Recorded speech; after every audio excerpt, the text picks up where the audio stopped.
JBN, we keep you informed.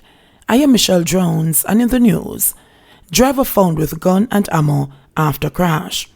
A driver who refused to stop for the police was arrested when he was found with an illegal gun and ammunition after he crashed into a perimeter wall on Barracuda Avenue, Brittany, Portmore, St. Catherine on Saturday.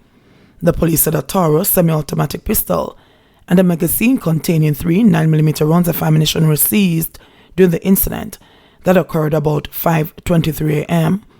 Reports are that officers were conducting patrol in the area when they signaled a white Honda Stream motor car to stop.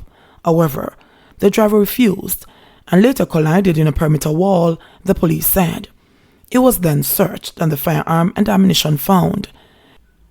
The police said further investigations led to the search of his home, where a Zig Sawyer cartridge was found containing 1 round of ammunition. Police probes death of murderer. The St. Elizabeth police are investigating the circumstances surrounding the death of a man who was found on Bamboo Avenue this morning. The deceased has been identified as 21-year-old Safa Green, otherwise called Murderer. Reports from the police are that passers-by found Green about 1:40 a.m. on the roadway, suffering from wounds and wearing what appeared to be a blood-stained shirt. The origin of the wounds is yet to be determined. He was reportedly taken to hospital, where he was pronounced dead. The police were later contacted by the hospital and an investigation launched. Police find AK-47 rifle on roof in Harborview. The police yesterday seized an AK-47 rifle found on a roof in Texaco District, Bayshore Park in Harborview, Kingston. Official reports are that about 11:30 a.m., an operation was carried out at the premises when the firearm was found on the roof of a building. No one was arrested in connection to the seizure, the police said. A gun seized. 3 men arrested after shootout with police in Halfway Tree. The police seized a Zig Sawyer 9mm pistol and a magazine containing 5 9mm rounds of ammunition on Phillips Avenue or Russell Road in Halfway Tree, St. Andrew yesterday. According to the Constabulary's Corporate Communications Unit, CCU, a team of police was conducting patrol in the area about 11:35 a.m. when they signaled a heavily tinted motor car to stop. The driver refused to stop, then later collided in a utility pole along the roadway. The men alighted from the vehicle and opened fire at the police. The gunmen were subsequently subdued and the firearm recovered, said CCU. The 3 men who were aboard the vehicle have been arrested. Investigations are ongoing. Constituents hail late councillor as a good man. The passing of Councillor Darren Wood, Jamaica Labour Party, Ferry Hill Division, has robbed the constituency of a good man who helped people, residents of Zion Hill said. Wood died last week while undergoing treatment at a hospital in the corporate area. He had reportedly tested positive for COVID-19. It is sad that he passed away. He is our original councillor who looks out for us, and we miss him very much because he looks out for the lower class of people and try to help us and do the best for us, said one resident who gave his name only as Jason. The creator knows what he's doing. It is a sad passing. He used to come door to door, house to house, and is someone you can go to and ask any favor, and as long as he can do it, he's going to do it, added Jason. Another resident said, he's my good friend and he's very helpful. He loves the people, especially the youths and elderly. He arranged Canal League football for the communities. We had a water problem and he get the black tanks and set up so we can get water out by Sherwood Forest. It's sad that he had to die. An elderly resident who gave his name only as Eldon said, Mr. Deere was a good man. Him look out for with the older ones and him try hard. Him get the road fixed and arrange we get water. Me going to miss him. He was a good youth. For Athley Cleary, the Portland Eastern constituency and Portland in general has lost an outstanding politician. The one would serve the people of the Ferry Hill Division as a councillor for many years and has helped in the development of the Jamaica Labour Party political work for many years, said Cleary. The parish has lost a true son, hard worker, and dedicated son who was committed to the people of East Portland, especially the Ferry Hill Division. He was a stalwart. I will miss him and he will be remembered for many, many years. I'm truly saddened by his passing. He has contributed to the development of the parish and was not afraid to make bold steps in getting things done.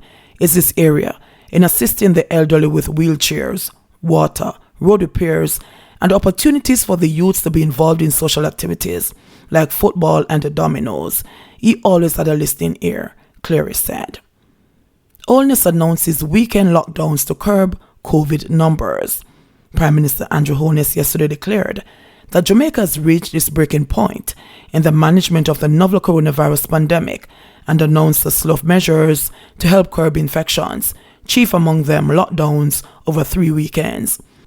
Since the start of the pandemic, we have doubled our capacity in terms of beds, moving from 17 beds at the start to almost 600 beds presently. Our case numbers remain unacceptably high. Our rate of new hospitalizations is beyond our health system capacity. Our oxygen tanks are in short supply. The hospitals are stretched. They are doing their best to take persons in, as many as they can, and treat. However, we should note that we are now at a breaking point. We have reached that breaking point, Holness said during a virtual press conference last evening.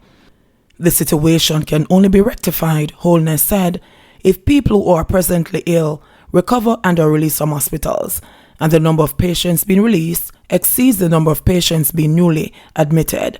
The government has to act in the public's interest, but the individual interest and the sum of the individual interest should not be confused with the public's interest, he said, noting that any complaints about the new measures are insignificant at this time. To restrict movement even further, except for essential services, changes were made to daily curfew hours and 3 consecutive weekend lockdowns announced. From March 23 to March 26, curfew hours will remain at 8 p.m. to 5 a.m. nightly. On Friday, March 26, 2021, workplaces will be required to close at 12 noon except for essential services, medical establishments, supermarkets, wholesale stores, pharmacies, restaurants, and other food establishments which will remain open. This is to facilitate persons to conduct their shopping to prepare for the tighter weekend curfew, Holness explained. On March 27, the curfew will begin at 12 p.m. and continue until March 29 at 5 a.m. No movement will be permitted on March 28. Then on March 21 to 31, the curfew hours will run from 8 p.m. to 5 a.m. nightly. On Holy Thursday, April 1, the curfew will begin at 8 p.m. and workplaces, except for essential services, will again be required to close at 12 noon. Then on Good Friday, April 2, no movement will be permitted. The curfew will be lifted on April 3 at 5 a.m. Restrictions return at 12 noon that day and continue through the entire day on Easter Sunday, the entire day on Easter Monday, and ends at 5 a.m. on April 6. On April 6 to April 10, the curfew will commence at 8 p.m. to 5 a.m. nightly. Then on April 10, it will begin at 12 noon and continue through to 5 a.m. on April 12. Workplaces will again be required to close at 12 noon on April 9 to facilitate individuals who wish to conduct their shopping to prepare for the tighter weekend curfew. To be clear, on no movement days, persons will be allowed to seek urgent medical care, and those who have overseas travel plans can make their way to or from the airport. Essential services will still be operational, and in this group I include our fisherfolk, farmers, and the media. But I remind those persons employed to essential services who must move on the no movement days to ensure you have your work ID to present to the police, he emphasized. The Prime Minister said the government has no desire to stifle the freedom of Jamaicans. However, the overall public good must be maintained. It's not the intention of the government to want to deprive people of the pursuit of their happiness, but it can't be that the entire society collapses because people pursue selfishly. Curfew hours, March 23 to March 26, 8 p.m. to 5 a.m. nightly, March 27 through to March 29, 12 p.m. to 5 a.m. weekend lockdown, March 28, no movement, March 29 to March 31, 8 p.m. to 5 a.m. nightly, April 1 through to April 3, 8 p.m. to 5 a.m. lockdown, Good Friday, April 2, no movement, April 3 to April 6, 12 p.m. to 5 a.m. weekend lockdown, Easter Sunday, April 4, no movement, Easter Monday, April 5, no movement, April 6 to April 9, 8 p.m. to 5 a.m. nightly, April 10 through to April 12, 12 p.m. to 5 a.m., weekend lockdown. April 11, no movement. 558 new COVID cases, 3 deaths. Jamaica recorded 558 new cases of COVID-19 yesterday, and 3 additional deaths, bringing the total number of confirmed cases to 35,896 and the death toll to 536. According to the Ministry of Health and Wellness, the latest fatalities are 2 women from St. Catherine, a 46-year-old and a 33-year-old, and a 77-year-old man from Westmoreland. The cases were recorded in Kingston and St. Andrew, 219, St. Catherine, 177, St. James, 30, St. Elizabeth, 26, Westmoreland, 20, Hanover, 19, St. Thomas, 15, St. Mary, 14, Manchester, 11, Portland, 10, Clarendon, 9, and Trelawney, 8.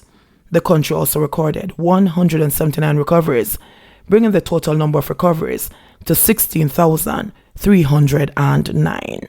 JBN, we keep you informed. Please remember to subscribe, like, share, leave us a comment, and click the notification bell to receive our daily news items.